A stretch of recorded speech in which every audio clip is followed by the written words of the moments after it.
Hey, soccer fans, this is Nick with the Feed the Fire podcast, coming back to you with another episode where we're talking all things Chicago Fire and Major League Soccer. Thank you for tuning in again this week. Last week, only one episode, and I'm feeling a little tired tonight. There is a lot going on at my office, I will say. We are experiencing some turnover, so a lot of extra stress going on at work. But I'm going to push through tonight's episode. We're going to talk about some preseason results with the Fire, some additional signings that have occurred this last week. Also, we're going to do a quick rundown of the MLS 2025 roster rules, some things to keep in mind, some of the big changes. And I think I may have to do just a separate episode breaking down those rules in detail because there's a lot to know about Major League Soccer roster rules. Also wanted to let everyone know that this week I'll be doing some guest appearances to help preview the upcoming Chicago Fire season on the Designated Players podcast with Battered Herons and News Across the Galaxy. So go out, find Designated Players podcast, find the Battered Herons and Battered MLS fans, and go find News Across the Galaxy or NAG and subscribe. Follow along. They put out great content about Major League Soccer, all independent MLS content creators and all well-versed on their teams, on the league, and very entertaining and educational. So go make sure you find those shows, subscribe to them, like them, and then be sure to be ready to jump in when I am on there talking Chicago Fire.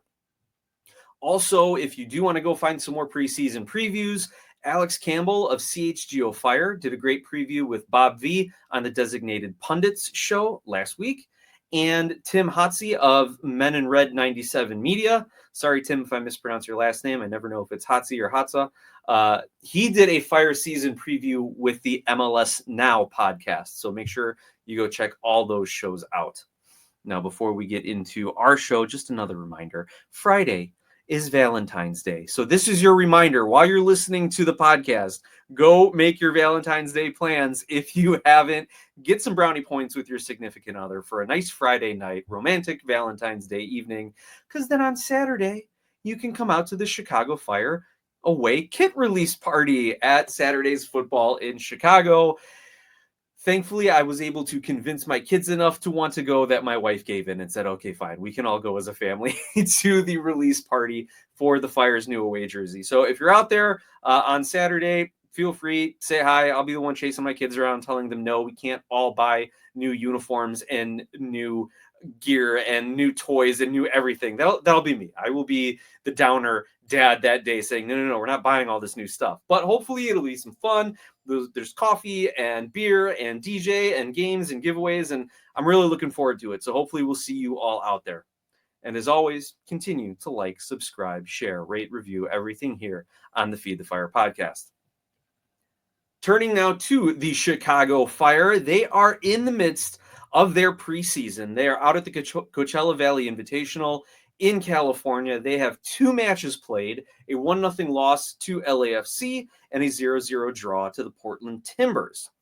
Now, they're preseason matches, so there's not a lot of time I want to spend on like evaluating performances and, tactical breakdowns or anything like that, statistical analysis. But I do want to take a look at the starting lineups because it was a very interesting choice of starting lineup against LAFC, especially compared to what Berhalter lined up his second match against the Portland Timbers. So in that first match against LAFC, who, by the way, LAFC started most of their projected starters, including Jeremy Ebobisse and Denny Bouanga, I think. But the Chicago Fire ended up starting Jeff Gall in net. Their back line was comprised of Barroso, Turan, Conix, and Dean. Their midfield included Orahel, Acosta, and Gutierrez, and their attacking front 3 of Zinkernagel, Barlow, and Glasgow. Now, Orahel and Glasgow played the full match. All the other field players were subbed off at halftime, and Jeff Gall subbed out for Patrick Lose in goal in the 76th minute. And both of those players did come up with some big saves. So again, the Chicago Fire goalkeeping pipeline is alive and well, and there's great young talent between the pipes at all levels of the Chicago Fire organization. And this seemed, from what I was reading and some of the replays I saw, like this was a very kind of absolutely first preseason game with a new team, with a new roster, with a new coach. It was just kind of getting things up to speed and getting back to that game feel. That's what I saw. I was pretty disjointed in the first half. There was increased possession in the second half, but very, very few goal scoring opportunities. And I feel like their first shot was like maybe in the 56th minute or something like that. Now, I'm excited to see how they're going to look against San Jose because the Portland Timbers game was a lot more encouraging here. And in the Timbers game, they switched the starting lineup around a little bit. And who did we have starting here? Well, actually, of note, there was like 5 yellow cards that game, 4 against Portland. So that was fun. Definitely exciting from that standpoint. But the Chicago Fire had Chris Brady back starting in goal. Barroso, Tehran, Omar Gonzalez, and we'll talk about him in a second, and Andrew Gutman as our 4 defenders. Our midfield consisted of captain Kellen Acosta, second time he's worn the armband, Sergio Odahel, and Brian Gutierrez. And then you had your attacking 3, your wingers and striker, as Zinkernagel, Barlow, and the newly acquired Jonathan Bamba, designated player there. So that was the lineup. And this I like seeing because now we're seeing Brady try and get into a defensive rhythm with Barroso as well. We did see Justin Reynolds, Fromer, Konix, and Jonathan Dean all come in the second half. And Dean actually ended up taking the captain's armband from Kellen Acosta when he ended up getting subbed out. And so I'm sure there are a lot of Jonathan Dean fans who are very, very happy to have seen that. We did see Jeff Gall get second half playing time in net. And of course, we did see Harold Osorio, Williams, Harlut, Glasgow, Bolts, and Cassano, the new signing, all come in the second half. So a little bit more from some projected starters here, notably Bamba, Zinkernagel, Gutierrez, and Acosta. But I think we're going to see that really play out in the next match against San Jose. This game, again, had me, it was a little bit more of filling out that projected starting lineup. I am a little anxious for the San Jose game to see how Berhalter is going to mix up a little bit more of that starting lineup. He's been playing that 4-3-3, though I did a preseason preview where I put out like a 4-1-4-1 kind of a lineup, just depending on how far up some of these attacking midfielders are going to play, or if he's going to try and collapse and play some sort of defensive box in the middle of the field, or have, a little bit of a deeper line or a higher press. So, it's all kind of fluid. Formations just kind of tell you where you start and how you kind of want to line up defensively. Not as much when you're playing offense. It's very fluid, especially with how Berhalter wants to play. But I think he's going to end up in this 4-3-3 formation that we've been seeing. And the next game we will see them line up will be February 12th against San Jose, and February 15th against the LA Galaxy. And then after that match, they'll travel back to Chicago, where they will prep for a week before heading out to Columbus for the season opener on February 22nd. And again, the preseason matches are on Fox 32's website as well as elsewhere online. Now, we talked about a few names in those lineups there that are new to the team. And number 1, Omar Gonzalez, new to the Fire, not new to a lot of MLS fans and USMNT fans. So here's the announcement from February 7th from the club. Chicago Fire FC announced that the club has acquired defender Omar Gonzalez as a free agent. His contract will run through the 2025 season with a club option for 2026. Omar brings not only his experience as a seasoned defender, but also a championship-winning mentality to this club, said head coach and director of football Greg Berhalter. Having lifted multiple trophies and battled on the biggest stages, Omar will strengthen our back line and add a valuable competition and depth. His consistency, resilience, and leadership built through years of success in MLS and international play set a high standard, and we look forward to his positive impact on the team. And that's Berhalter's quote. And that really does fit into why they brought Omar Gonzalez. I think a lot of people said, wow, we got a lot of center backs, a lot of defenders. Why do we need a 36-year-old who's not getting any sort of looks from any other MLS club or any other club for that matter? But that's exactly why. This Chicago Fire team does not know how to win games. They don't have a winning mentality. They haven't had it for a long time. And none of the previous players, star players, none of the previous coaching staff for the last couple rounds have been able to bring that to the Fire.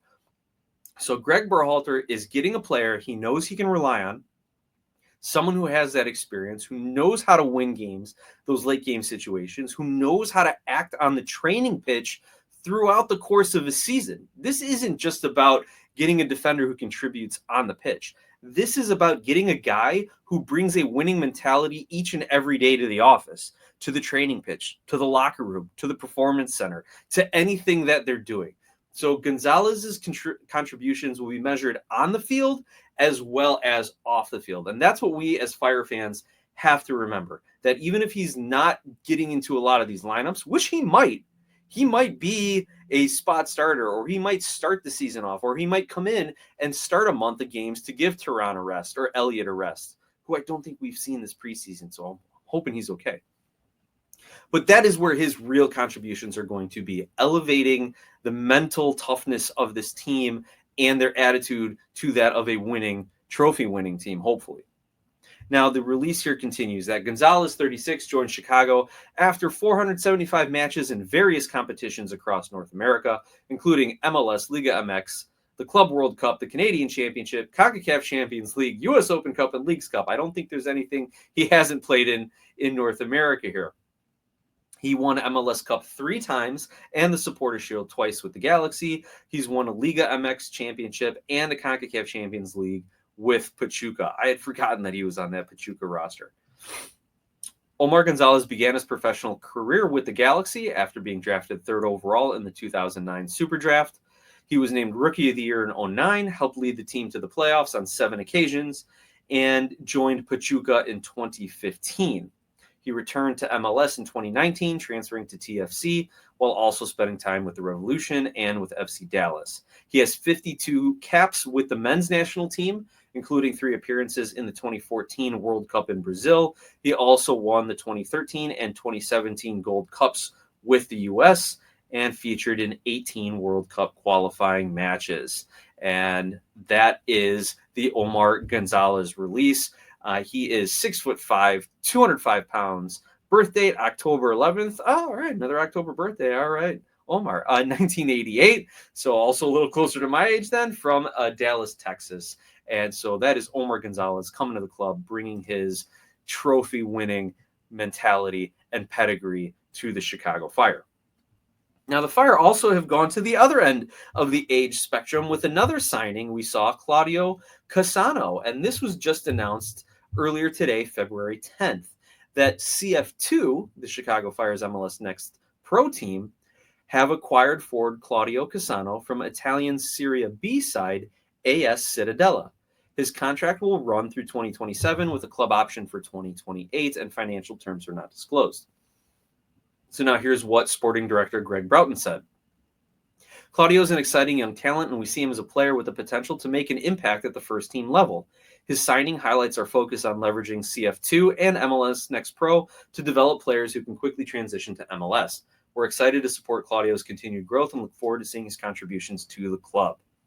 Cassano, who's 21 years old, spent 6 years in the AS Roma youth system before transferring to AS Cittadella in 2023. He had, 42 matches, including 4 goals and 3 assists for Cittadella. CF2 general manager Alex Bowler has this to say. Claudio is a special talent and brings someone who came through the ranks at AS Roma, shows the elevation of the standard we're setting at the club. We're confident he'll fit our environment and philosophy and are excited to welcome him to Chicago, end quote.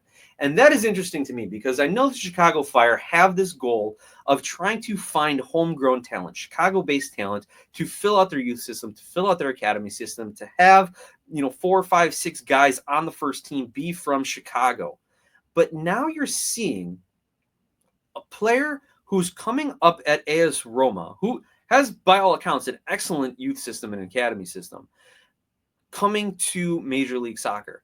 Him making that decision to come to MLS, number one, but also the Chicago Fire as an MLS club looking at other academies for talent. So they're seeing, hey, here's a 21-year-old who hasn't broken through with Roma, a top club in Italy. Maybe they're not playing like it this season, but a top club in Italy. He's got to go to Serie B to get experience. Is he really challenging himself there? Is he really doing things to better himself to get to Serie A, to get to one of the top leagues in Europe, if that's his goal? he can do that here in MLS at a higher quality than, say, a Serie B. So it works out great for this player. It works out great for the club. And now Cassano is also going to provide that much more competition for the MLS Next Pro team, for the CF2. And he's going to be pushing some of those guys who just got first team contracts for minutes, because with some of the new roster rules, they'll be able to assign him like a supplemental roster spot or give him some short-term call-ups in order to have him train and possibly get some minutes with the first team, especially in, say, a U.S. Open Cup competition. So this is a great move from an organizational standpoint, from a player standpoint, from a development standpoint. Fantastic. Oh, yeah, by the way, he's a really good player, too. You know, you can't forget that. You can't forget that they're finding talented youngsters. So the scouting network is still working. Now, the release concludes by saying that during his time at Roma, Cassano won the Coppa Italia Primavera in the 2022-23 season after featuring for their U17, U18, and U20 age groups. He scored 40 goals and 15 assists for their youth programs across all age groups. And they're even throwing this in the article here that Jose Mourinho, Roma's head coach, included Cassano on Roma's Europa League match against Real Betis back in 2022. He's also played for Italy's U20 national team with a handful of appearances there. Now, Cassano is listed as a forward.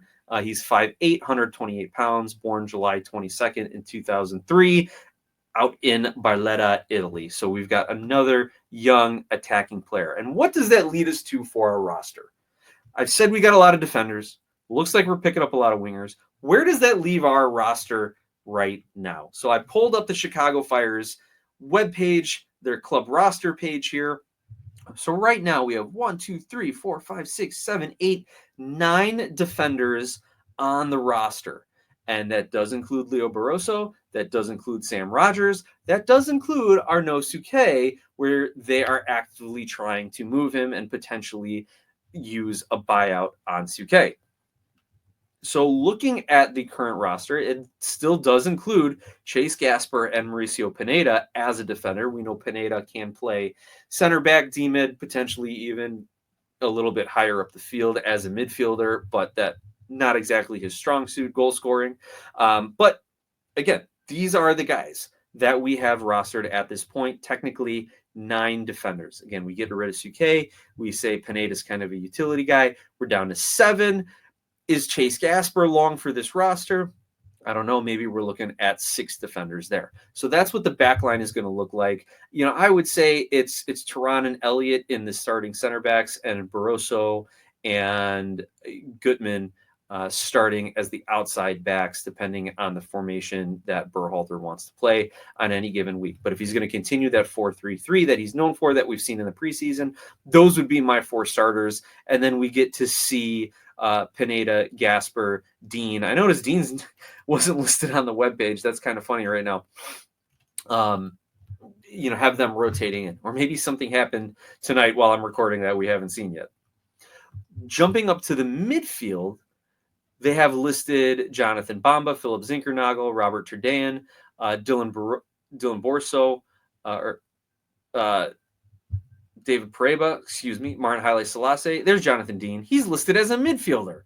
That's interesting. Dean is listed as a midfielder. Sergio Odahel, Fede Navarro, who we know is gone, Brian Gutierrez, and Kellen Acosta. So, again, a lot of midfielders here. Maybe they're still tweaking some of their rosters because, again, we're seeing Chris Mueller's listed as a forward. We're seeing Jonathan Dean listed as a midfielder, and Fede Navarro still has not been taken off their website. But again, looking at this midfield, I'm thinking we're going to see on the wings, Bamba and Zinkernagel, more of your front 3. And then we're going to see Gutierrez, Acosta, and who else should we throw in the middle there? You know, pick one of your guys. Kwame, again, who is not listed on their website right now.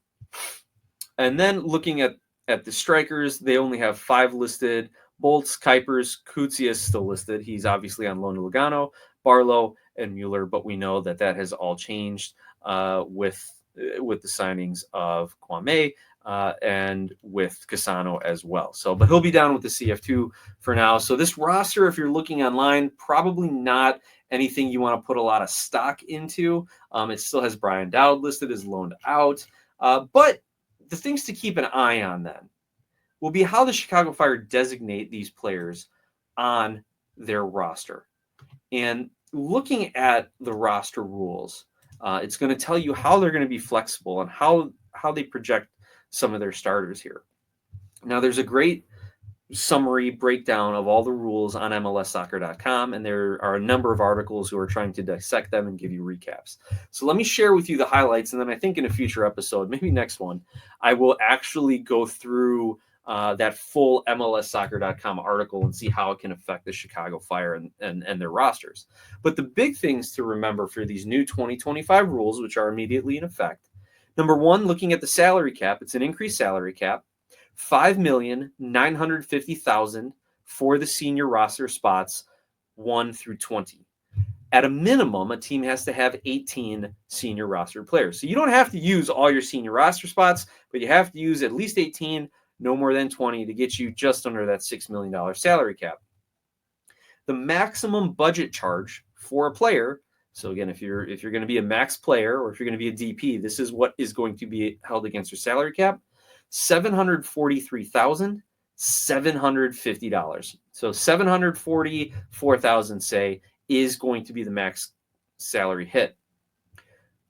What's nice about the MLS rules here is on your supplemental roster spots, numbers 21 through 30, those do not count against your salary cap. Now, I don't know why anyone would be paying exorbitant amounts of money for someone to be in a supplemental roster spot, and I think there are rules that say if they're making so much, they need to be registered as a senior roster spot.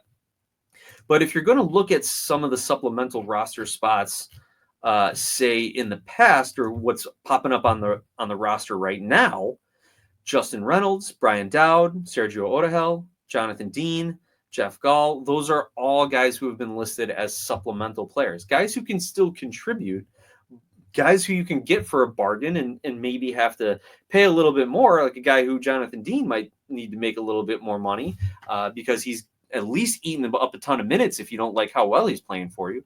But those are guys who are on your roster, who are contributing, but not counting against your salary cap because they are listed as supplemental players. Also, the first team roster can have a 31st roster spot, but when you look at the rule breakdown and what it's used for, it's kind of meant for a young player or a loanee. The 31st roster spot player cannot play in Major League Soccer games unless you get a short-term call-up. It won't count against your cap, but this is one of those, like, maybe we get an extra player in for some of this tournament play because there's US Open Cup Leagues, Cup Champions Cup, Canadian Championship, all those extra competitions that are out there. Some other 2025 roster rule highlights.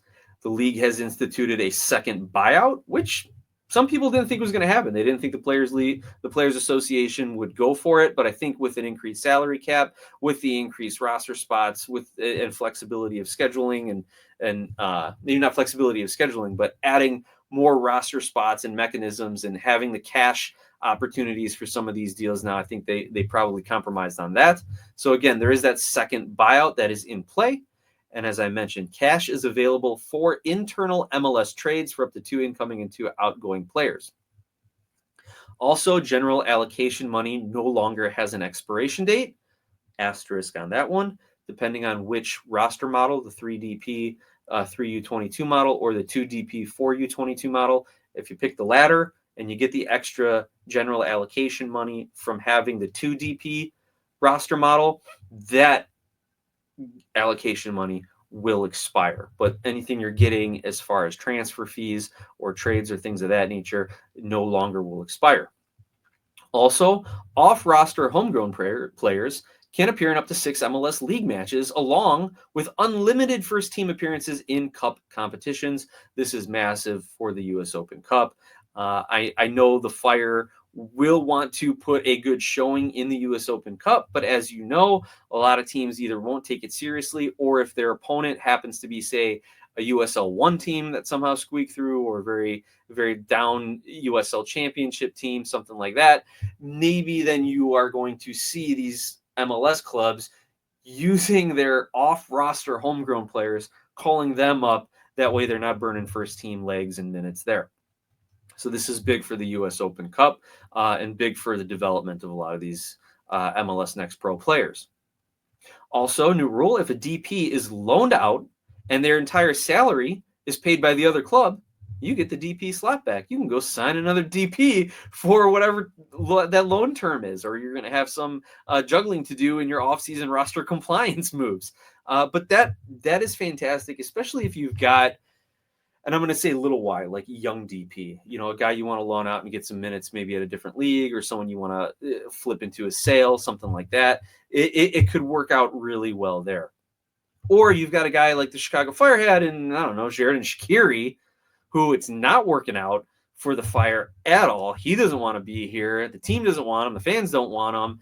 And if they were able to loan him back to, say, FC Basel or an FC Lugano, give him a full loan, and then they would be able to use that DP spot. So this does allow teams, I don't want to say to unload bad contracts, but it does allow them another option to kind of get around a bad contract. And it would have been great for the Chicago Fire and Shaqiri to just loan him out, have whatever club cover his salary, and then they could have gone out and signed a new DP. Something I think you'll see a lot of in that summer transfer window when you see teams who think they can make a trophy run mid-season.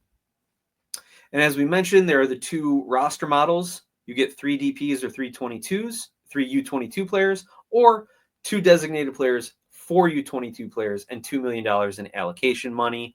You can switch your designation mid-season. And if you do that, you can only spend up to $1 million in allocation money for whichever half of the season you are on that 4 U22 2 designated player model. So a lot of new rules meant to serve the MLS players better by allowing more players more time, not have you play as many minutes in some of these cup games, tournament games, maybe get a little bit more money and a little bit more flexibility with how you can move on from players, acquire players, and things of that nature. So these are all, I think, great rules. And once we start to see teams figure out how to use them for extra roster building, well, then it'll be time to upgrade the rules, update the rules one more time, and expand it even further. At least that's it, in my opinion.